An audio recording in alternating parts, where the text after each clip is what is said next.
man, we are blessed with the number 11 pick this year. And I was trying to be positive and say we were going to get the first pick. I just knew it was going to happen. I think there's a whole conspiracy afoot. We're not going to get into that. I love it. Whatever. Tighten that tinfoil. Oh, I mean, hey, man, I just don't see how Dallas pulls with that. It doesn't make sense. There's plenty of strings to pull on. Yeah, I'm just saying. So we'll leave that there for another day. However, the Blazers have to make another decision, and that's who do you take with the number 11 pick in this year's draft. Now, I'm going to be real with you guys. College basketball is not my Not your jam? No, it's not. It's hard to get behind college basketball because I'm a traditionalist.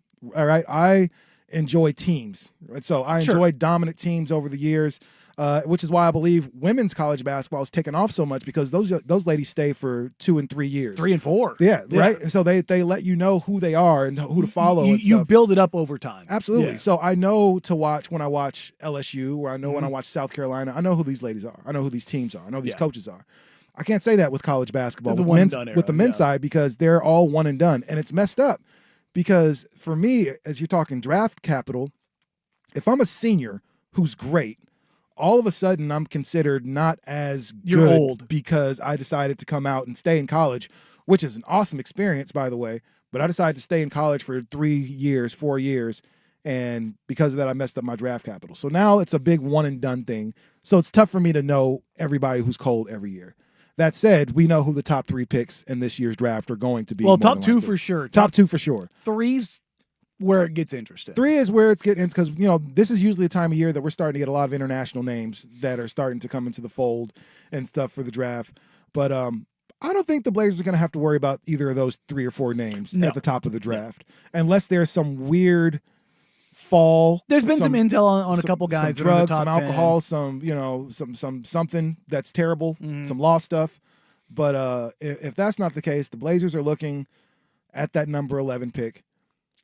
I know that there have been some workouts here in town. I believe that were you at some of those, or I've been at most of them. There was one today I didn't go to just to make sure. Without like getting anybody specific, what was there anybody that excited you or that you saw that was like, oh yeah, this dude could definitely fit here? So there's been a private workout that wasn't open to the media, but other than that, they've only brought in one group of guys that were first rounders, and that's where you saw guys like Asa Newell and Jace Richardson, like Rasheer Fleming, the Hanson Yang. They had some guys come through there that you're like, okay, these are no doubt first round guys, but they weren't at pick number 11.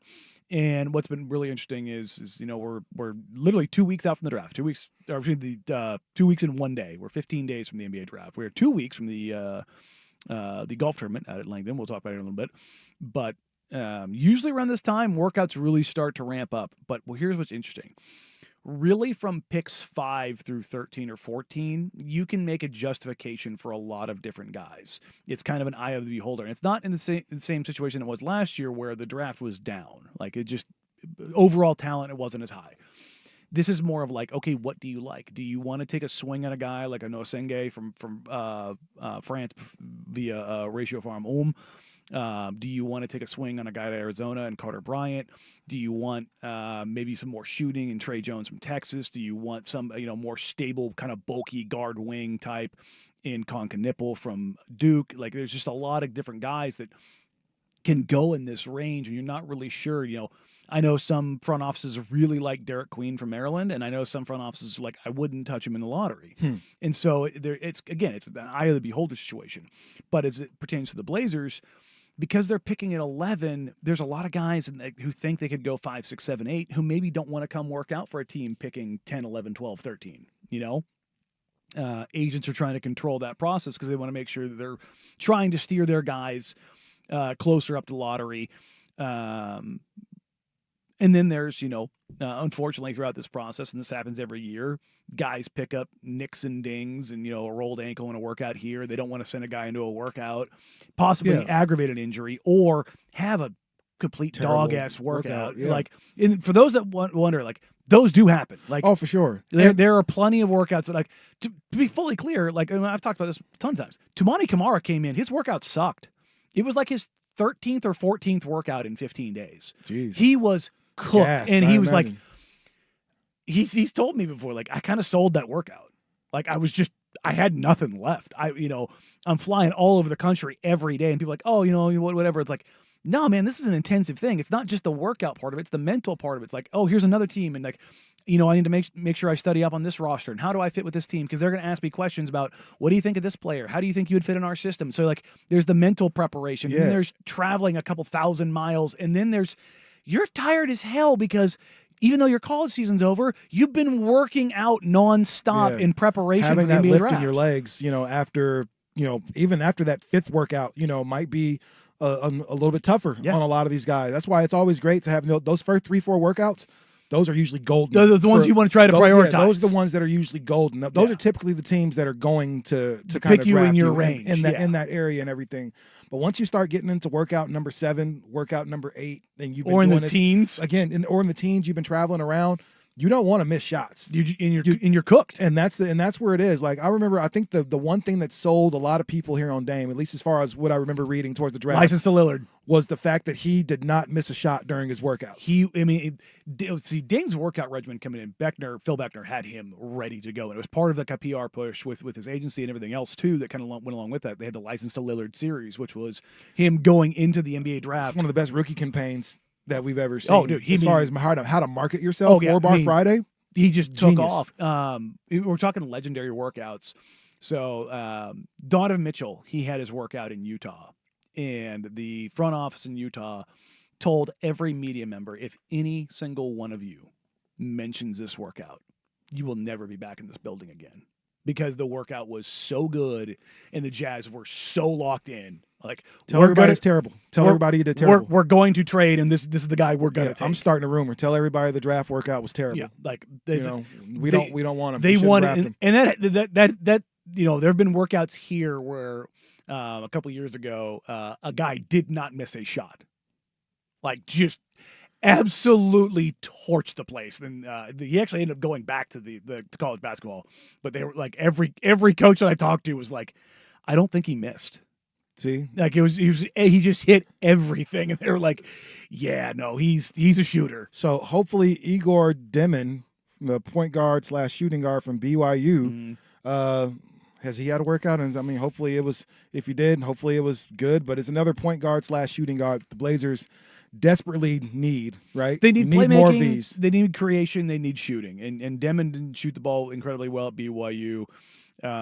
He did shoot the living hell out of the ball at the combine. He's put some work into his jumper, kind of tightened some things up, which is typically what you'll see from young guys. Yeah. And then you've got Kasparas Yakashionis, the guard from Illinois, 6'6", who ended up shooting 32% from three, but shot it well from the free throw line. Had some injuries that he kind of had to deal with. I think in the long run, I think he's going to be able to shoot the ball. If the Blazers were picking an 11, and let's say kind of the not necessarily projects, but the guys that might have more upside, and like Asenge and Bryant are gone, Yakashionis is the guy that I think that I like there the most. Yeah, well, hopefully that's what the Blazers can do, because apparently he's supposed to be Austin Reeves or perhaps DeLon Wright. We're not sure. Low end could be DeLon Wright, so we'll see what it is. But yeah, man, that's what's going to happen for the Blazers. Fingers crossed, because he very well could turn into the next superstar for the Blazers. You never really know at that 11 to 15. We've seen guys go later and become stars. Well, I mean, you've seen guys in that range. You mean Jalen Williams, Tyrese Halliburton, and SGA are 11 and 12 picks. 11, yeah, Devin Booker later in the draft. So Giannis later in the draft. Yeah. So that's the kind of an area that teams are profiling. Like, you've got a question mark on a guy. Like with Tyrese, his jumper was, kind of weird. With SGA, it was like, is he ever going to be able to shoot from inside the paint? With Booker, is he going to be strong enough to really get downhill? Giannis was such a big project. Jalen Williams was kind of this unknown guy out of Santa Clara, who you're like, what's he going to do? But then they go to a place like do you know about P3? The Sports Training Institute. So yes, okay. They've got actually one of the Blazers player development guys, Gil Abraham, used to work there. But they have these floors that are sensor plates, and what it does, it can pick up displacement. And so what that tells you is basically how many pounds per square inch that somebody uses to either accelerate or decelerate, or how quickly someone. So there's max vertical. Let's say Shaden's got like a 47, 48 inch vertical. Damn. But there's guys in the league whose vertical maybe is not as high, but they get to a higher point faster.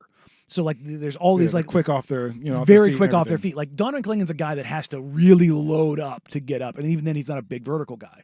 Whereas you look at some bigs in the NBA or kind of the tweener athletic builds like Onyeka Okongwu for the Atlanta Hawks, who gets off his feet super quick, and it's like, what do you value? And Jalen Williams has some of the best scores that P3 has ever seen. Like he was incredible in his lateral quickness and his ability to change directions. I was listening to the president of P3 was on with Kyle Mann of The Ringer last week, and they were talking about how teams are starting to look more and more into this data because they through the data and the math of an NBA game and the player tracking, they found that basically a third of the game players are moving side to side.